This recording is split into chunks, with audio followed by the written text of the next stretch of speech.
I'm Veronica Dudo. Tonight on EWTN News Nightly, President Trump threatens to use the Insurrection Act in Minnesota, what that means for protesters on the ground. A razor-thin vote blocks the effort to limit the president's war powers in Venezuela, the one thing the administration promised in order to get Republicans to change their minds. I am Magdalena Volinska-Riedi, and I'm here outside the Basilica of St. Paul's, outside the walls, where the new Mosaic portrait of the Pope will be installed. These stories and more tonight. From EWTN, the Global Catholic Network, this is EWTN News Nightly. Thank you for being with us on the feast of St. Paul I Hermit. Our top story tonight, the Trump administration defends the president's threat to use the Insurrection Act. He wants to end violent protests in Minneapolis where ICE agents are targeting illegal immigrants. White House correspondent Owen Jensen reports. Veronica, the Insurrection Act dates back to 1807. Now the president could use it to deploy troops to quell protests, despite opposition from Democrats. Homeland Security Secretary Kristi Noem tells EWTN what she believes it will take to end the violence in Minnesota. It'll take law and order and leadership there that partners with us that we haven't seen yet. Noem also responded to President Donald Trump's threat to invoke the Insurrection Act. He wrote, "If the corrupt politicians of Minnesota don't obey the law and stop the professional agitators and insurrectionists from attacking the patriots of ICE who are only trying to do their job, I will institute the Insurrection Act, which many presidents have done before me, and quickly put an end to the travesty that is taking place in that once great state." Oh, I think that the president has that opportunity in the future. It's his constitutional right, and it's up to him if he wants to utilize it. Likely to do it? I don't know. The president's warning came after another incident with an ICE agent in Minneapolis, when, according to federal officials, the agent shot and wounded a man who had attacked the officer with a shovel or broom handle. We cannot counter Donald Trump's chaos with our own brand of chaos. For those that have peacefully protested, I applaud you. For those that are taking the bait, you are not helping. The White House press secretary calling for the violence to stop. But I would ask that the governor stops inciting the harassment and illegal obstruction of law enforcement in his state. All ICE and federal law enforcement are trying to do are remove people like this off of the streets of Governor Walz's city in Minneapolis and of his state in Minnesota. Democrats say President Trump has threatened to use the Insurrection Act before. You never know what is true with regards to the president's threats.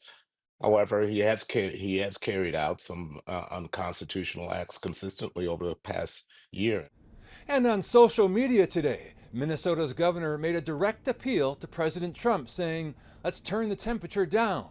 And he told the people of Minnesota, quote, "We cannot fan the flames of chaos." At the White House, Owen Jensen, EWTN News Nightly. President Trump is calling on Congress to enact the Great Health Care Plan. It's a sweeping proposal to slash drug prices and insurance premiums while demanding total price transparency.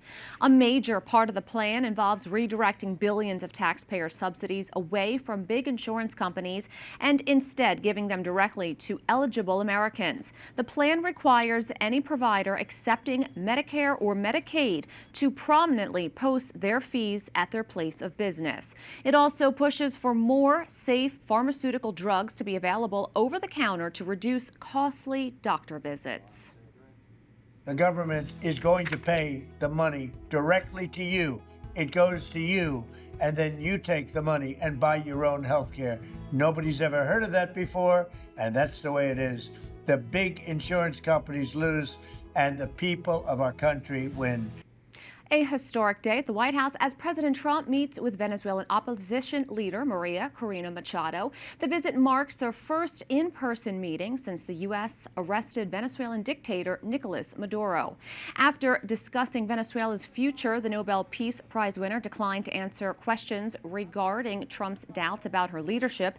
So far, President Trump has signaled a willingness to work with acting President Delcy Rodriguez. Following today's meeting, Machado gave brief remarks to the media and supporters, saying that Venezuelans are counting on President Trump for the freedom of their country.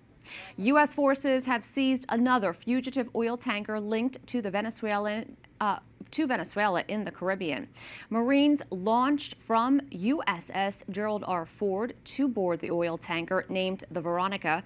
It was intercepted after authorities say it defied a strict quarantine. The Department of Homeland Security released dramatic footage of U.S. forces taking control of the deck.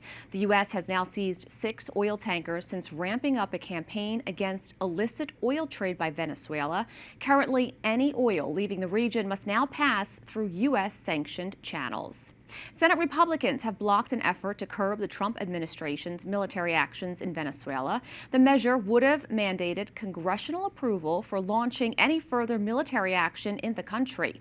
But with the vice president's tie-breaking vote, it failed. Capitol Hill correspondent Eric Rosales has the latest. Eric. Good evening, Veronica. The resolution's defeat came less than a week after 5 Republicans broke ranks with their party and joined Democrats to bring the measure to the floor. However, 2 senators later withdrew their support after receiving phone calls from President Trump. Senator Josh Hawley was one of those who switched his vote. The Secretary also told me directly that the administration will not put ground troops into Venezuela. They do not seek to occupy Venezuela. But his commitment to abide by the War Powers Notification procedures and also the Constitution is directly responsive to my concerns. So I'm inclined to take yes for an answer. Democrat Senator Tim Kaine, the chief author of the resolution, blasted Republicans for not showing any backbone to President Trump. It's disappointing that my colleagues let the president sort of beat him into submission. I mean, after they voted last week to basically say, this is an important enough issue to discuss in front of the American public, as the Constitution requires, the White House put a full court press on, unlike any I've seen in 13 years here. What has happened tonight is a roadmap to another endless war because this Senate, under Republican leadership, failed to assert its legitimate and needed authority. Republicans say they back the president. Boots on the ground, for the most part, is off the table. I think when you want to talk about a large-scale ground commitment, that is something that we have to reassert congressional involvement in. What would you like to see for Venezuela in the future? This should be about democracy. Maduro gone is great news, but the first thing we should have said is, how do we set up free and open elections? How do we help them get through these difficult times? And many believe Maria Machado should be in charge. She, along many other members of the opposition, will be able to put that electoral system back in place and create an environment for free and fair elections with international observers and with the help and support of the United States. Machado spent the afternoon with lawmakers on Capitol Hill after meeting the president this morning. Before the meeting, she was handed a rosary from a Senate staffer who says she fled Venezuela at the age of 9 but wouldn't give her name. Machado immediately put the rosary around her neck and wore it during the meeting with lawmakers. Although it failed in the Senate, next week the House plans to take up its own war powers resolution. This as President Trump continues to raise the prospect of military force in other parts of the world, like Iran and Greenland. Senate Democrats say that they plan to have additional war power votes in the future. At the Capitol, Eric Rosales, EWTN News Nightly. In Syria, government forces have issued an evacuation order ahead of an anticipated offensive against Kurdish-led forces. Residents in Aleppo attempted to flee through a humanitarian corridor opened on the front lines. Intense battles between the Syrian military and armed groups are escalating. The fighting broke out after negotiations stalled between Damascus and the SDF over an agreement to integrate their forces. Joining me now is Nadine Maenza, former chair of the U.S. Commission on International Religious Freedom. Nadine, thank you so much for joining us. Thank you for having me. Can you give us an overview of what's happening in northeast Syria right now? Sure. The Syrian government has amassed troops and heavy equipment along the border of northeast Syria, just west of the Euphrates, kind of between Aleppo and Raqqa, basically. And Damascus has announced a new military operation, and some initial attacks have already begun. So the Kurdish-run region and the Syrian Democratic Forces, who of course were partnered with the U.S. in the defeat of the ISIS caliphate, we've given them a lot of credit for what they've done in making it a safe society, but also what they did that's most unknown is that they, and certainly rare in Syria, is they set up and created a society that's inclusive, where Christians, Yazidis, and other minorities are equal citizens and also part of government. In fact, half of their leaders are actually women. And so all these gains in building this cohesive society are at risk with this invasion. How strong is ISIS? And that's the other point. ISIS is rising. So, of course, ISIS was very weak before the Syrian government took over, but the chaos of the transition. And of course, the Syrian security forces have been implicated in massacres against the Alawites in March, against the Druze in July. And then there was a bombing from extremists, a suicide bomber against Mar Elis Church in June in Damascus that killed 30 Christians and injured 54. We see a lot of security forces with the Syrian government that wear ISIS patches on their uniform. And in fact, in December, an insider attack from a Syrian security force member who was working with the U.S. government killed 2 U.S. soldiers and a U.S. translator. Now, you did mention that church bombing, but additionally, how are the Yazidis and Christians being impacted? Yeah, they're very... they're scared of these security forces, and that is what's different about the Northeast. In the Northeast, the leaders of the government are actually people from their own communities. So you'll see Yazidis and Christians in major official roles throughout every level of government. In fact, it's a tapestry of all the religious communities because it's such a diverse part of Syria. You're also spending time in D.C. to brief members of Congress. What recommendations are you making? Well, I think the most important one at this moment is that this impending attack is actually a violation of the bill that they just passed in December to lift Caesar sanctions on Syria. The Caesar sanctions are country government destroying sanctions that were lifted to give the people of Syria a chance. But they also listed in the bill saying you need to take care of religious minorities. You also need tangible and credible steps to implement the March 10th agreement, or they should have new sanctions. Nadine Manza, thank you so much. Thanks for having me. A new rule just passed by the Department of Homeland Security eases visa restrictions for religious workers. Priests, nuns, and other religious workers are now able to return to the U.S. without waiting a full year abroad after reaching their 5-year visa limit. DHS says the change protects religious freedom and prevents disruptions to essential ministry services. The change takes effect immediately. To discuss this further, we're happy to welcome Ashley Feasley, legal expert in residence at the Immigration Law and Policy Initiative at Catholic University School of Law. Ashley, thank you so much for coming on today. Now, this change will have a major effect for the church and the faithful. Can you tell us more about the impact this will have on parishes across the country? So there is traditionally sometimes a shortage of religious workers, particularly deacons and priests. And many times it's difficult for them to renew their visa. They had to leave the country for up to a year. This enables them to renew their visa in a very short time, sometimes just the length of what it takes to do the actual consular visit. It'll help ensure continuity of community and diocesan support in an important way. Do you happen to know how long this has been going on for, and if the USCCB, if they were able to engage with the Trump administration to have these rules changed? So the USCCB has long been an advocate to support easing the ability for religious workers to be able to serve in the United States, and they have worked with a variety of administrations, both legislatively and administratively. So I do know that they continue that work tirelessly and bipartisanly, both with Congress, this president administration, and prior ones. What will priests, nuns, and religious workers have to do now after reaching that 5-year mark on their visa? So it's really important to understand that the immigration law does treat what we describe as ministerial workers, so priests and deacons, differently than our brothers and sisters. And this applies specifically to the priests and deacons. It enables them to renew that visa, like I said, with less kind of administrative detail and without having to have that year outside of the country. This will enable them to be able to hopefully serve in a more continuous manner and to ease some of the backlogs that we've been seeing on this issue in dioceses and parishes regularly. So it will certainly make a big impact across the nation. Ashley Feasley, thank you so much. Thank you. Four NASA astronauts are back on Earth after the SpaceX Dragon capsule splashed down safely just off the coast of California in San Diego earlier today. This marks NASA's first medical evacuation. The astronauts had to return about a month early from the International Space Station because of a medical situation with one of the crew members on board. NASA says that astronaut is being evaluated at the hospital. As for the other astronauts, they will spend the night at a San Diego hospital before flying to Houston.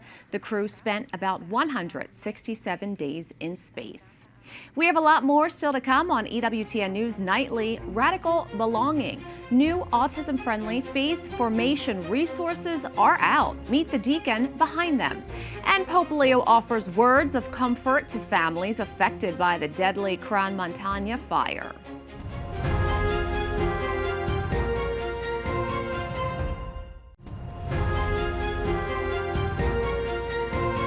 During a meeting at the Vatican, Pope Leo XIV offered his reassurance to family members of those killed or injured by the tragic fire that struck Gran Montagna, Switzerland on January 1st. The Pope said he was deeply moved to meet with the families, sharing with them that the faith that dwells within us illuminates the darkest and most painful moments of our lives with an irreplaceable light. The Holy Father also reminded families that Christ is close to them and accompanies them. So far, Swiss police have reported at least 40 people died and 119 others were injured. The Archdiocese of Birmingham has released 2 new religious education guides that are autism-friendly. Both resources were written to support teachers and catechists who lack a background in special needs education. Deacon Mark Payne, a deacon with autism, penned the resources after years of experience in special education and service to the church. Called by name and radical belonging, provide adaptive lessons to create more inclusive faith formation for those with special needs. Although it's difficult to measure how many Catholics have special needs, about 79% of U.S. pastors know parishioners that have a sensory disability. Deacon Mark Payne himself joins me now. He is a permanent deacon in the Archdiocese of Birmingham and the writer of these resources. Deacon, thanks so much for joining me. Thank you. It's an absolute pleasure to be with you today. So first, can you tell us a little bit about your background and why you decided to write these resources? Well, as you've already said, Veronica, I have a background in special education. I was a teacher for 30 years. A lot of that time was spent in special educational needs and helping children and families of children with special educational needs. Right from when I was a student, I've been involved in voluntary work with the church with people with special needs. And as you've already said, I am autistic. I was diagnosed in my mid-40s. The reason why I wrote it is because I recognized that there was nothing like this, at least in the UK. I've encountered many young people and their families who tragically have been unable to access the sacraments due to the fact there hasn't been a sacramental preparation program that addresses their needs. And I regard this as an injustice. When I talk about radical belonging and radical inclusion, I see the inclusion of people with special needs as intrinsic to the mission of the church. And if we are not engaging in different ways and adapting our methods in different ways to address the needs of people with a neurodivergence or who are nonverbal, then we are failing. We are failing to be the church we should be. And I think also I would stress we're missing out on the gifts those people bring. I think too often we have this idea that disability is something that is a tragedy or it's something that we pray for. It's a prayer intention. And what I try to do in my whole diaconal ministry is overcome that. I think it's important that people with neurodivergence, people with disabilities, people with special needs, and as you've already said, Veronica, there are many within the church, feel that they are full and equal members of the church. in my writing, I often talk about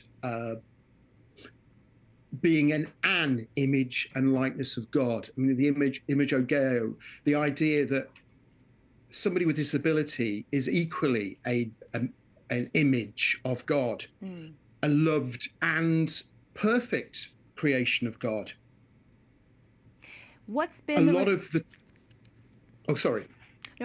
what's been the response to your resources? And by any chance, do you happen to know if the Vatican is aware of what you've been writing? I've absolutely no idea if the Vatican are aware. If I get some Swiss guards turn up at the door or something, but the response has been very, very good. I'm not a professional writer. I'm not a professional theologian. I'm not an expert. I'm just a dad of 2 children with autism, somebody who's worked in special needs, and I've been quite amazed by the response I've received from some very, very kind of high-profile erudite figures within the kind of Catholic world. Quite humbling. The most important thing to me is, though, that I've had parents already coming to me, asking me questions. I had an email this morning from a mom who wanted to know how to use one of the resources with her own children, and that's what matters to me. I'm not really interested in being recognised by the Vatican or anybody else. If I can, in my limited way, help some people, that's why I've done this. And it could certainly be fascinating if it is rolled out on a larger scale. Deacon Mark Payne, thank you so much. Thank you. It's been a pleasure. Up next on EWTN News Nightly, a Mosaic masterpiece. We have an inside look at the Pope's new Mosaic portrait ahead of its installation.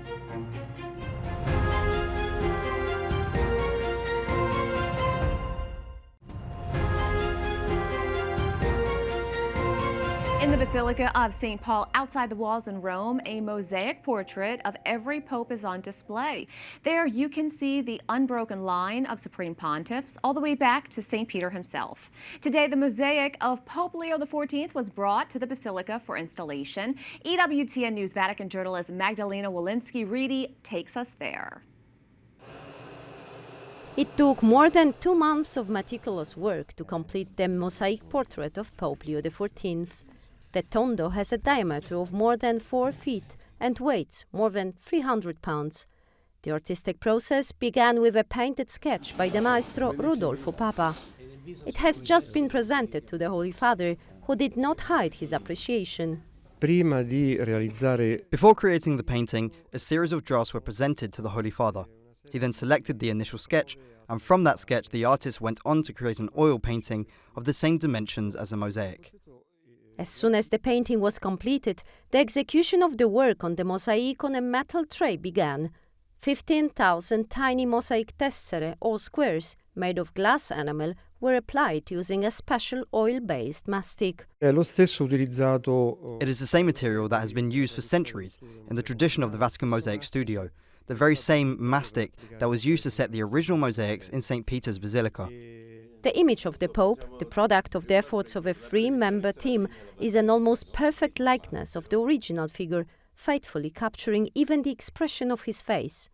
An enormous number of enamel tesserae were used, precisely because even in the face alone there are hundreds of shades of flesh tones that were used to replicate the Holy Father's complexion. The mosaic portrait will be installed at the Papal Basilica of St. Paul outside the walls. There it will rest alongside the portraits of all 266 other popes, beginning with St. Peter. The tradition of placing papal portraits here in this basilica dates back centuries, with first of them reaching at least the 5th century and the pontificate of Leo the Great. It was delivered this morning by members of the Vatican technical staff, and our EWTN team had the exclusive opportunity to go behind the scenes and witness the full logistical and engineering challenge. When the mosaic is lifted to a height of 43 feet and set into the roundel, that part clearly is not up to us. However, we follow the final phase of the installation of the mosaic onto the wall, the securing of the portrait, which is, in a sense, the very last step of this entire journey. percorso. The inauguration will take place during Vespers on the occasion of the Feast of the Conversion of St. Paul on the afternoon of January 25th. The Pope will bless the portrait, and from that moment it will become the only illuminated papal mosaic in the Basilica of St. Paul, symbolizing the reign of the current Holy Father, Leo XIV. In Rome, Magdalena Wolinska-Riedi, EWTN News Nightly. We thank you for watching tonight. Remember, you can follow us on social media, Facebook, X, YouTube, and Instagram at EWTN News Nightly. I'm Veronica Dudo. Good night and God bless.